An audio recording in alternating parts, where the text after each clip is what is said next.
আসসালামু আলাইকুম।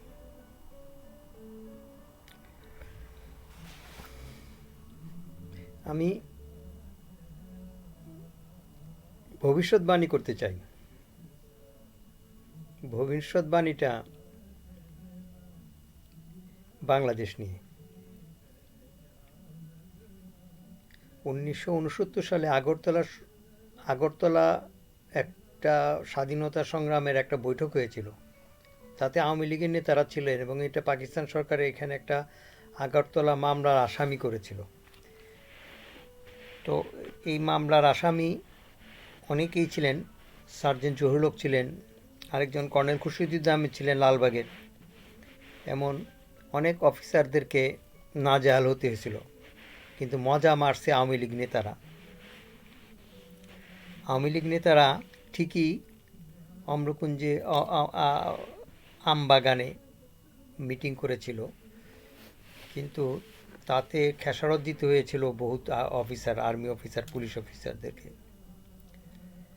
এটা বাংলাদেশের পাকিস্তানের ভিতরে ষড়যন্ত্র বাংলাদেশের ভিতরে হয়েছিল। এতে ইন্ডিয়া সাহস পায় নাই এতে হাত দেওয়ার জন্য। তো ইন্ডিয়া প্রথম ধাপের কাজটি যখন সাকসেসফুল হয়েছিল, তখন দ্বিতীয় ধাপের কাজ হলো স্বাধীনতা সংগ্রামের সময় ইন্ডিয়া ঠিক ওই সমস্ত লোকদেরকেই ভাড়া করে নিয়ে গেল। নইলে শেখ মুজিব পাকিস্তানের হাতে বন্দি আর সমস্ত নেতারা কলকাতায়। কি হিসাব যোগ বিয়োগ, যে আমি উত্তরে যাব তোমরা দক্ষিণে যাও। তো এই ভবিষ্যৎবাণীটা এই জন্যই করতেছি, আজকে যারা বাংলাদেশ থেকে বিতাড়িত আওয়ামী লীগ, তারা ইন্ডিয়া গিয়ে একটা প্রবাসী সরকার গঠন করবে এবং তারা আবার আরেকটা মুক্তিযোদ্ধা নামে আরেকটা যুদ্ধ করবে। এতে হবে ইন্ডিয়া মাঝখানে মজা লুটবে। ইন্ডিয়া আমাদেরকে দিয়ে আমাদেরকে শাস্তি দেবে। ইন্ডিয়ান আর্মি আর আর নষ্ট করবে না ওরা। কারণ যতগুলি বাঙালি ওখানে গিয়েছে তাদেরকে ট্রেন্ড আপ করবে এবং কিছু সন্ত্রাসী ভাড়া করবে, কিছু টাকা পয়সা দিয়ে আরাকানিদের, রোহিঙ্গাদেরকে নেবে। ভারতের পার্বত্য চট্টগ্রাম অঞ্চলেতে এমনিতেও অনেক বিদ্রোহী পার্টি আছে, শান্তি বাহিনী আছে, ওদেরকে নেবে। ওদেরকে নিয়ে একটা অস্থায়ী সরকার করে বাংলাদেশ সরকারের বিরুদ্ধে যুদ্ধ ঘোষণা করবে। তাতে ঢাকার ভিতরে সন্ত্রাসী হবে, ঢাকার ভিতরে ছিনতাই, রাহাজানি, খুন খারাপি হবে। যেমন 70-72 সালে কলকাতায় নকশাল নামে একটা পার্টি ছিল, তারা ইন্ডিয়ান সরকারের বিরুদ্ধে তারা সন্ত্রাসী করত। ঠিক এই নকশালের নথিপত্র ইন্ডিয়ার কাছে আছে। তো বাংলাদেশের ছেলে মেয়েরা তোমরা একটু সাবধান হও, কারণ যা গেছে গেছে, ওইটা আর ফেরত আসবে না। তো আমার সন্তানেরা যদি আজকে নেশাখোর হয়ে রাস্তায় বুঁদ হয়ে পড়ে থাকে, তাহলে আমাদের তো ভবিষ্যৎ অন্ধকার। তা আমাদেরকে এখন নেশা করাবে, অনেক সস্তায় মদ পানি আসবে এবং নোংরামি সমস্ত কিছু দিয়ে। এটা ভারতের একটা প্রি প্ল্যান। আমি বাঙালিদেরকে অনেক সাহসী এবং অনেক দূরদর্শীর কথা চিন্তা করি। কারণ আজকাল ইউটিউবের মধ্যে যত নাচ গান দেখা যায়, তার চেয়ে বেশি সমস্ত পলিটিক্যাল ইস্যু। এবং আমাদের ভিতরে যারা প্রবাসী আছেন, তারা যে এত খবরাখবর রাখে, এত সক্রিয়। আমি মেজর মুস্তাফিজুর রহমান সাহেব, ওনার র্যাঙ্কটা আমি ঠিক জানি না। তাছাড়া কনক সারোয়ার, তারপরে ইলিয়াস হোসেন, কানাডার একজন ছিলেন কর্নেল, ওনার নামটা আমার খেয়াল হচ্ছে না, মারা গেছেন ভদ্রলোক। এনাদের দ্বারা যে একটা সংবাদপত্রের যে আমরা একটা একটা একটা ধারা পেয়েছি, এটা একটা অনেক অনেক বড় পাওয়া।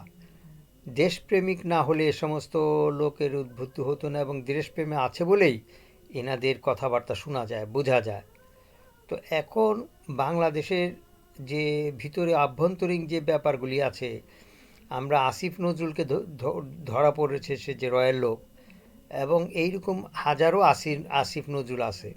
তো এখানে আরেকটা মিনমিনা শয়তান আছে, ওটার নাম কি, গোলাম মোল্লা রনি, তারপরে মুস্তফা ফিরোজ, এই সমস্ত প্রথম আলোর সাংবাদিকরা, প্রথম আলো এবং ডেইলি স্টার, এইগুলি বাংলাদেশকে ঝাঁঝরা করে ফেলবে। ঝাঁঝরা, এরা শিক্ষিত চোর, এরা পড়াশোনা জানে, এরা অনেক ক্ষতি করবে, অনেক ক্ষতি করবে। আমি জানি না ইন্ডিয়ার সাথে আমাদের কি মধুর সম্পর্ক রয়েছে যে ইন্ডিয়াকে আমাদের নমো নমো করতেই হবে।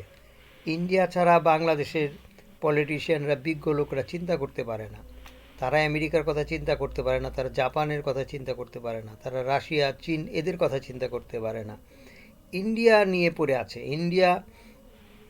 ইন্ডিয়া তো আগামী 10 বছরের মধ্যে তছনছ হয়ে যাবে। বাংলাদেশ যদি সঠিক খালে ইউটার্ন করতে পারে ইন্ডিয়ার পর থেকে, তাহলে বার্মা, সিকিম, নেপাল, বাংলাদেশ থেকে তারা শক্তি নেবে এবং সবাই ইন্ডিয়ার থেকে তারা দূরে চলে যাবে। এবং সেটা যত বাংলাদেশ না হয়, এই জন্য ইন্ডিয়া অনেক প্রকার চেষ্টা করছে। এখন সারা বিশ্বের যত চিন্তাভাবনা, সবচেয়ে বড় চিন্তাভাবনা বাংলাদেশকে নিয়ে। কারণ এমনি কলকাতার অর্থনীতি অবস্থা খুবই খারাপ, বাঙালিরা সেখানে যায় না, এবং বাঙালিরা বুঝে গেছে যে ইন্ডিয়া আমাদের ভালো চায় না। তো এখন মেজর মুস্তাফিজুর রহমান সাহেবের যে একটা 3 মাস আগের একটা ভিডিও দেখলাম, যে ইন্ডিয়ার যে একটা প্রি প্ল্যান ছিল, শেখ হাসিনা আওয়ামী লীগ করো, শেখ হাসিনা করো, সব কিছুই করো, কিন্তু আজকে যদি শেখ হাসিনা ভারতপন্থী না থাকতো, তাহলে তার শক্তিটা কতটুক শক্তিশালী হতো সেটা শেখ হাসিনা বুঝে না। তেমনি এখন যে দ্বিতীয় একটা ধাপ চলছে, যত লোক ইন্ডিয়াতে গিয়েছে, বিশেষ করে আওয়ামী লীগের লোক, তাদের টাকা পয়সা আছে, তাদের প্রি প্ল্যান আছে, তারা বাংলাদেশে এসে কী ক্ষতি করতে পারবে সমস্ত চিন্তা ভাবনা তাদের আছে। সুতরাং আমরা নিশ্চিন্তে থাকতে পারি না। আমার দিন বেদিন খালি দুশ্চিন্তা হচ্ছে বাংলাদেশ নিয়ে। নাহলে এক রাতের মাঝখানে ভারতের পররাষ্ট্র উপদেষ্টা এসে কিভাবে আর্মি জেনারেল থেকে আসিফ নজরুলকে নিয়ে, পলিটিশিয়ান লিডারকে কিভাবে এক রাত্রে ওদের ইউটার্ন করাচ্ছে। তো সুতরাং ভারতের এই সমস্ত প্ল্যান আমাদের রুখে দাঁড়াতে হবে। ভারতের কক্ষ থেকে আমাদের বের হতে হবে, নাহলে আমাদের উপায় নেই। আমরা তো একটা ছাত্রী বলেছিলেন না যে আমাদের আর পিছিয়ে যাওয়ার রাস্তা নাই, সামনে সামনে প্রসেশন, পিছনে পুলিশ, আমাদের সামনেই আগাতে হবে। সুতরাং বাঙালি একবার জেগেছে যখন, বিশেষ করে